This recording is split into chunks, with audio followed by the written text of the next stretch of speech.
nanya boleh menjawab. Oke, assalamualaikum warahmatullahi wabarakatuh. Kemarin kan banyak yang minta saya untuk kapan tuh offline dengan Bung Rocky karena pagi ini kita hari akhir pekan gitu ya. Oh, masih pagi banget ini ya hitungannya Bung Rocky ya. Masih pagi tuh, dan pagi-pagi udah dapat Seitin Pie. Waduh, ya. Ini oat baked cook yang paling enak di Asia Pasifik ya.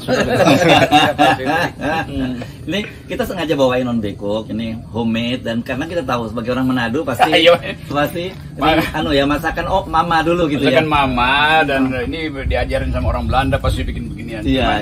Orang Belanda nggak punya kayak gini kenari. Wah, ini. Ini enak banget ini ya. Ini kenari, ini direbus aja, disiram air panas supaya dia mudah dikletekin beginian. Terus dimakannya pakai gula merah. Pakai gula merah nih. Ini sebetulnya buat mengatasi halusinasi. Kalau gini naik gunung mesti makan kacang-kacangan.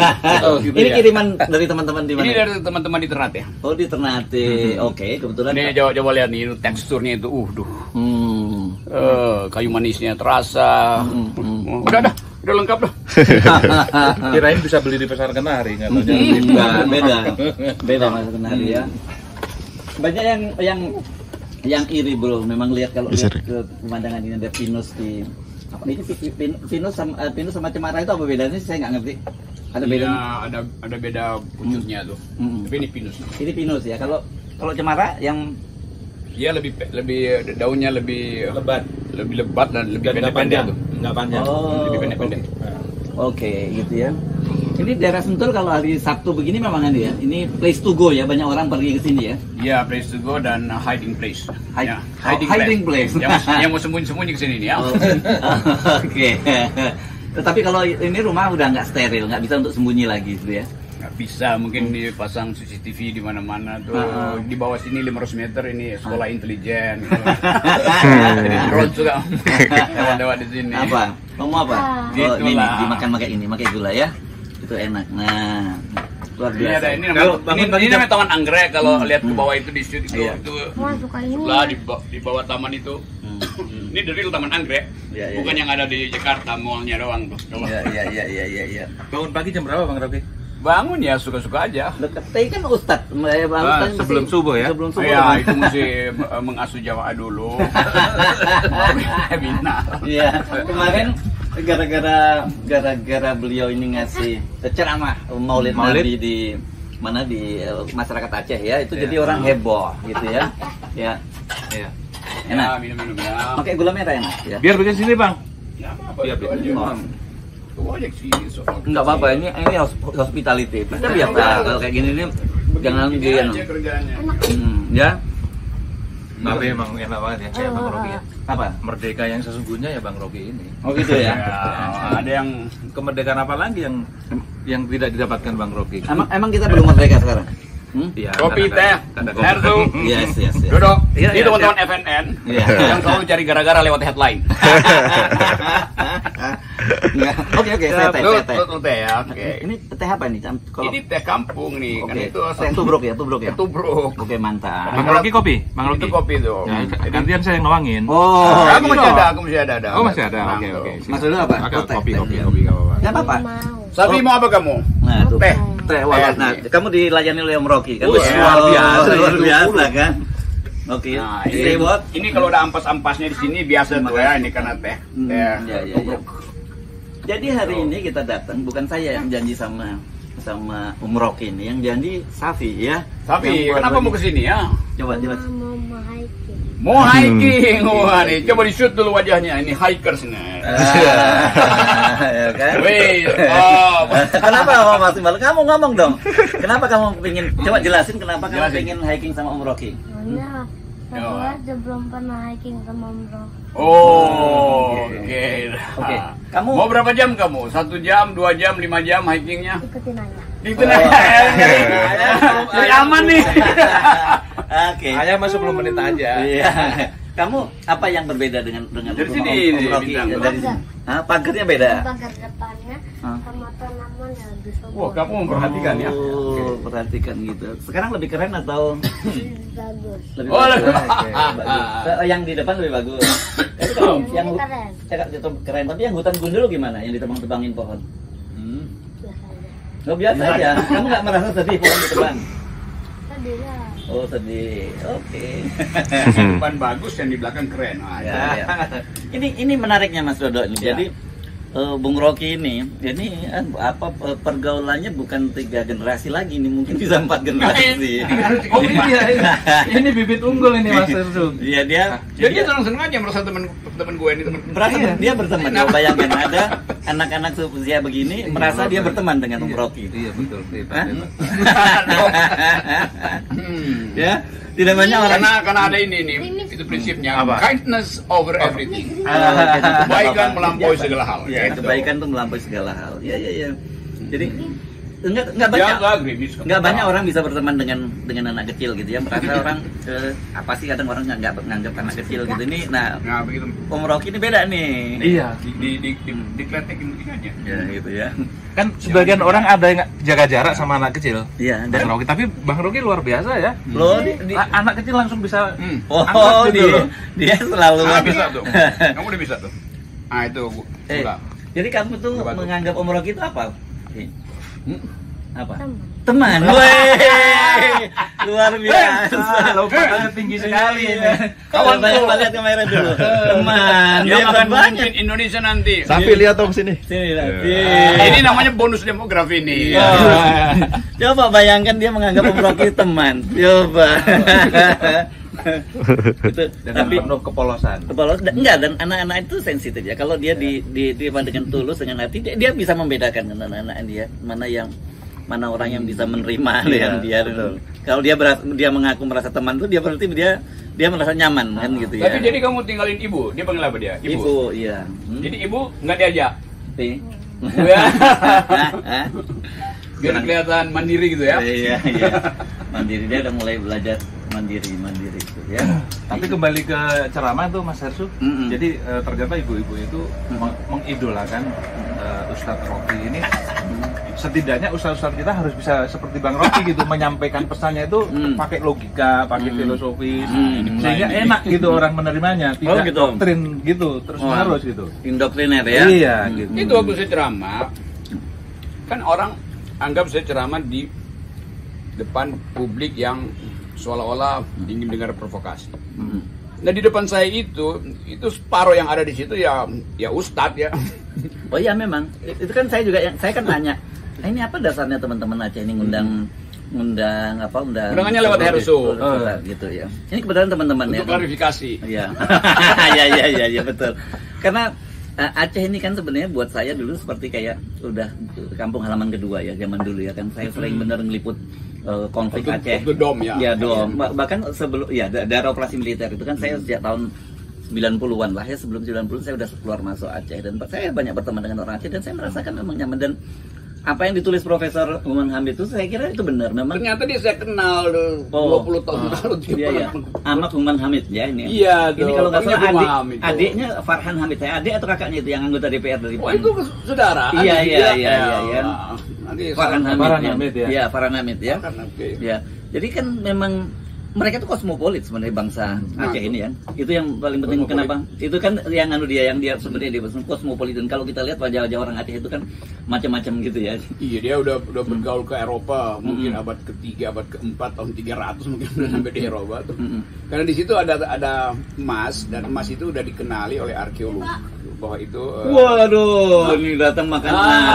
Mantap ini. Belum pakai garam. Oh, nggak apa-apa. Ada gula merahnya, Oke. Sebentar kita selingin dulu lanjut. Ini apa digalin dari situ? Iya, ini jadi gula fresh from farmer ya, fresh from ini garden. Ya. Emang enak kentang pakai. Bukan kentang ini. Aduh, ini anak-anak sekarang nggak tahu. Ini singkong. Enak pakai gula merah enak. Nah ini tadi sebentar ya, selingin nanti ngomongin aja kita lanjut. Ini apa kenari yang direbus terus saya kakek gula merah nih, saya ambil dari gula merah terus saya makan. Enak banget. Kita balikin ke Aceh tadi. Tadi yang kosmopolit tadi mereka ini kan ya sebagai bangsa. Lanjutin. Ya sebetulnya dia udah bergaul dengan Eropa tuh. Kan data arkeolog anggap bahwa penemuan-penemuan itu ada emas, artinya udah ada. Kalau ada emas itu artinya udah ada perdagangan tuh dengan belahan dunia Eropa terutama tuh. Jadi waktu Aceh bertumbuh sebagai negara mandiri pada waktu itu dan memang mandiri terus. Kan Aceh tuh nggak pernah dijajah. Mungkin 30 tahun sebelum Indonesia merdeka aja tuh. Sebagian kecil Belanda sempat menguasai. Tapi secara historis Aceh merdeka dari awal. Jadi kalau ada namanya gerakan Aceh Merdeka, dari awal itu sudah merdeka. Dan kita bicara di situ dengan setelah habis dari Maulidan, sehari setelah itu saya diundang ke Aceh itu. Oh iya betul ya. Ya, saya kasih ceramah di masyarakat Aceh dan ilmuwan, mahasiswa. Dan semua mengeluh bahwa Aceh itu 2 kali kena bencana tuh, tsunami, lalu kemudian COVID. Jadi ada kelelahan mental pada mereka sebetulnya untuk memulihkan harapan itu.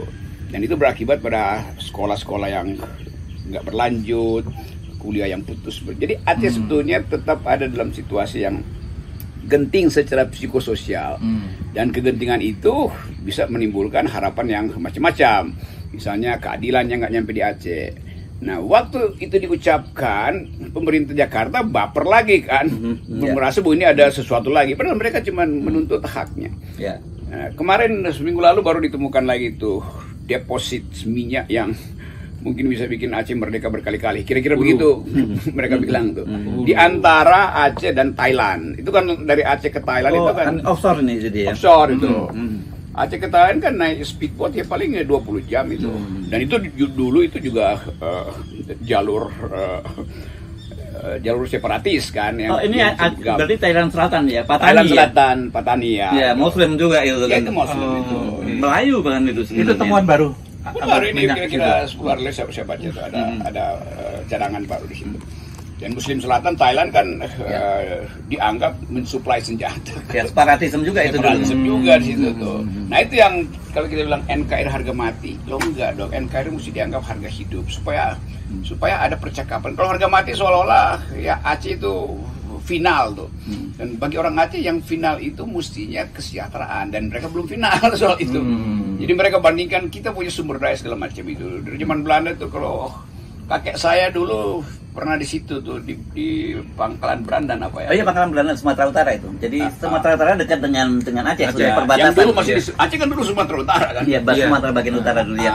Dan itu kan minyak semua itu kan. Iya. Apa namanya BPM apa dulu Pertamina. Oh jadi kakek pernah di sana ya? Pernah kan. Mungkin karena guru apa tugas gitu. kan sebelum merdeka tuh orang Manado banyak yang jadi guru di pemerintah. Jadi kan itu sebenarnya menarik ya, karena itu kan kita juga ngomongin soal kemarin meranti ya, soal meranti itu kan soal dana bagi hasil juga yang enggak itu dan ternyata sebenarnya sehari sebelum peristiwa viralnya video dari Bupati Meranti itu ada satu hal yang menarik di komisi, saya lupa, komisi 6 DPR ya, komisi energi, iya, komisi yang itu anggota DPR Aceh ya, yang menuntut ternyata berdasarkan perjanjian Helsinki, MOU Helsinki itu ada antara pemerintah RI dengan gerakan Aceh Merdeka itu bahwa pengelolaan sumur-sumur minyak di sana itu diserahkan ke pemerintah daerah. Tapi sampai sekarang sudah 7 tahun berlalu itu belum dilaksanakan yang begitu-begitu itu, dan akhirnya itu dari sumur-sumur liar dikelola oleh rakyat dan konyolnya itu ditampung oleh koperasi Pertamina kan gitu ya yang dia dituntut. Jadi orang kemudian dengan mudah menganggap pembangkangan, separatisme. Saya sebenarnya ulang cerita lama seperti PRRI Permesta dulu ya. Potensi itu ada tuh. Kan sebetulnya itu apa Undang-Undang Nomor 11 apa kan belum selesai itu. Banyak perjanjian Helsinki yang tidak bisa dieksekusi dan rakyat Aceh menuntut itu. Nah, sekarang kita lihat status khusus itu, otonomi khusus sebentar lagi selesai itu kan. Artinya jumlah uang yang di dana otsus itu akan berkurang, mungkin tinggal 1-2% sekarang dari yang biasanya setelah 20 tahun itu ada otsus itu.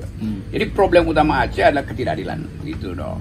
FNN bikinin tajuk rencana.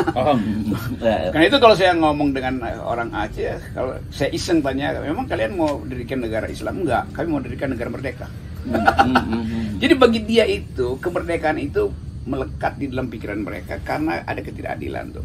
Tentu kita berupaya untuk negosiasi, tapi pikiran orang kan kalau diam-diam misalnya di bandara saya ketemu dengan mantan kombatan itu dan tiba-tiba dari Pak kita mau ngomong sedikit ya oke itu.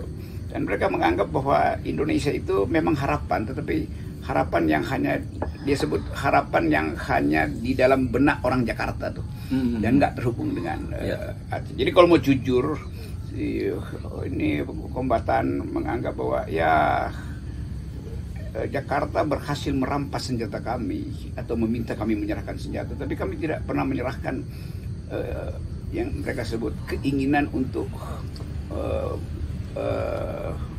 dia bilang begini kalimatnya, senjata kami dirampas, tetapi gagasan kami tidak mungkin dirampas. Nah, aja saya sempat ngobrol, akhirnya berkumpul di situ yang udah jadi sipil, dan mereka ada yang mulai pergi belajar ke luar negeri kan, dapat beasiswa. Dan kenapa kalian keluar dari hutan kok mau belajar? Kalau kita tetap di hutan dan tidak belajar, perjuangan Aceh itu akan dilupakan oleh sejarah. Jadi dengan belajar mereka bisa menuliskan narasi itu. Dengan belajar mereka anggap bahwa kami mampu untuk membayangkan Aceh yang tidak dibayangkan oleh Jakarta. Nah, sinyal-sinyal itu kan mestinya dibaca sebagai sesuatu yang protes terhadap kebijakan Jakarta, bukan langsung dicurigai ini gam lagi. Enggak, bukan begitu. Jadi status otonomi khusus itu tidak membuat rakyat Aceh itu berhenti untuk mengembangkan gagasan itu ya? Iya, karena dia gagasan otonomi khusus itu kan bagi mereka itu seolah-olah disogok gitu kan. Jadi kan nggak enak tuh kalau disogok gitu kan. Dan jadi saya bongkar psikologinya, lakukan semacam deepening, pendalaman dalam pembicaraan dengan juga mahasiswa. Jadi ide itu ada. Tetapi juga di sebaliknya ada semacam fatalisme tuh. Nanti kalau kita bicara nanti dikepung lagi atau dicurigai. Dan itu ada terasa di Aceh, distrust pada kekuasaan. Tapi kan saya kira kita mesti adil ya, jangan melihat apa yang hanya terjadi pada saat ini. Kan kita mesti melihat bagaimana peran masa lalu Aceh terhadap kontribusinya terhadap bangsa ini gitu ya. Jadi tidak ujuk-ujuk. Kan orang itu betul. Itu yang nggak paham sejarah menganggap bahwa orang Aceh ini Aceh pemberontak.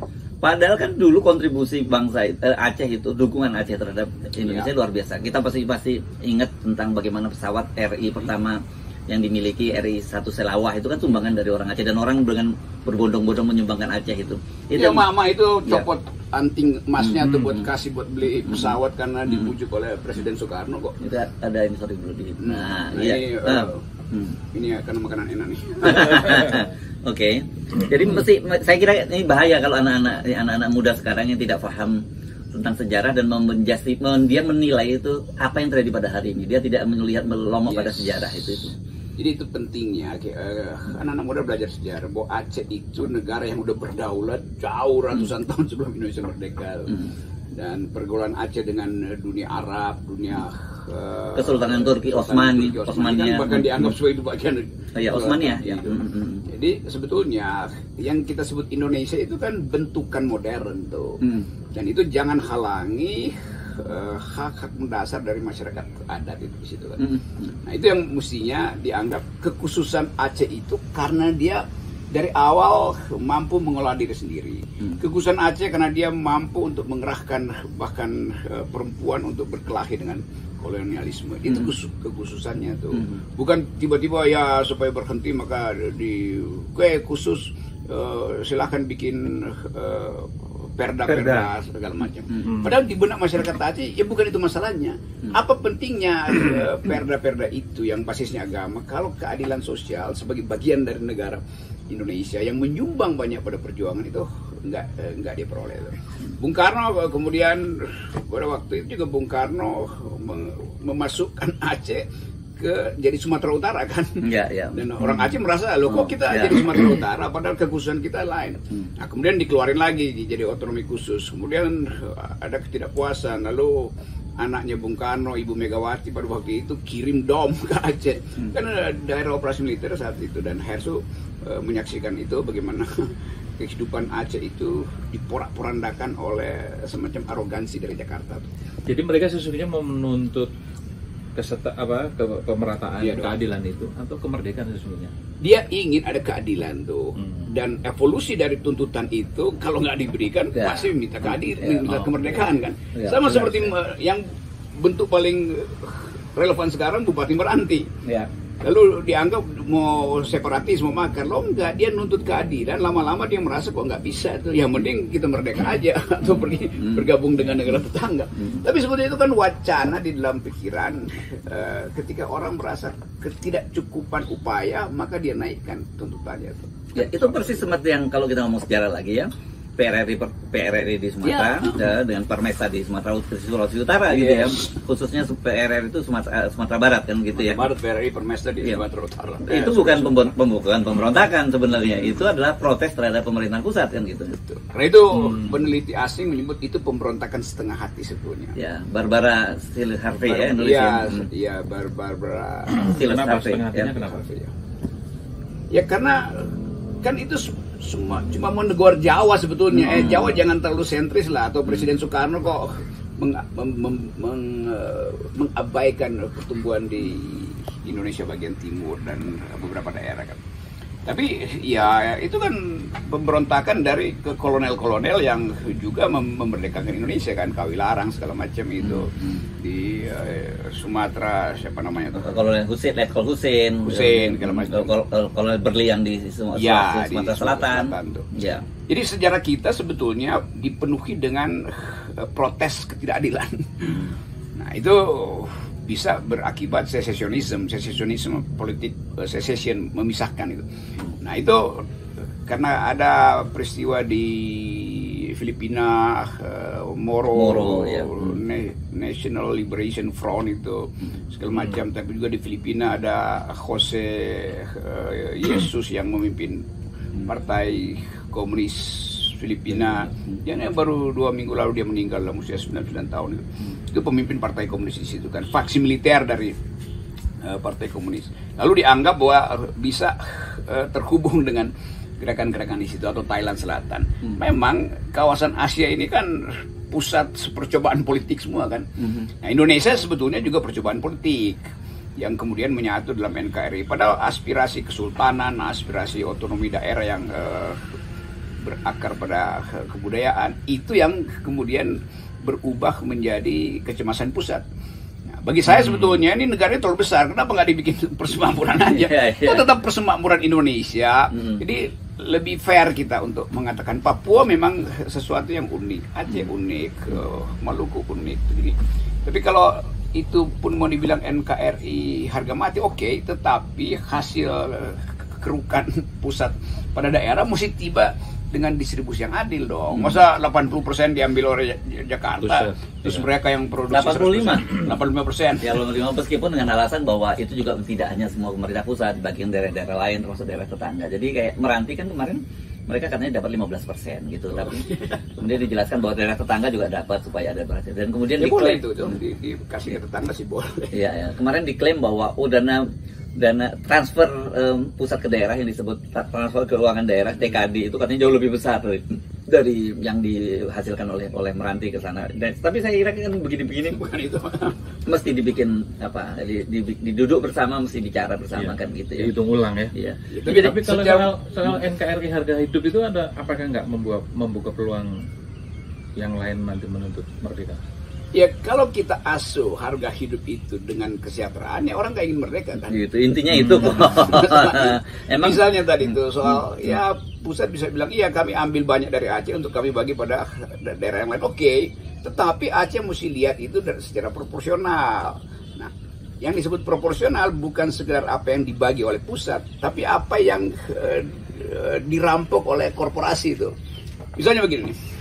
Semua ekstraktif industri itu di zaman Pak Harto, konsesi segala macam itu, oke, perusahaan korporasi yang dulu disebut konglomerat zaman Pak Harto itu, oke, lakukan eksplorasi, jual segala macam itu, tetapi yang balik ke negara masih 33%. Ya, zaman Pak Harto tuh ya, oke, korporasi boleh tapi balik ke negara 33% tuh. Zaman PSB turun, tinggal 25% itu, oke. Di zaman Pak Jokowi tinggal 8%. Jadi itu yang namanya ketidakadilan kan. Sumber daya kita yang balik ke kita itu tinggal 8%. Itu yang mestinya diterangkan oleh Presiden. Kenapa tinggal 8%? Karena disparitas yang akhirnya diperlihatkan figur makronya bahwa 4 orang terkaya Indonesia menguasai separuh, itu kan yang mesti dilihat, bukan kami ambil kasih ke enggak, yang diambil itu dikasih pada yang disebut sebagai plutokrat ini, orang-orang yang mengendalikan ekonomi kan. Ya, ya. Gitu. Nih gara-gara Mas Dodo jadi pagi-pagi ngomongnya serius. Tengah jalan nih. Ya. Buat Bang Rocky mah santai ini.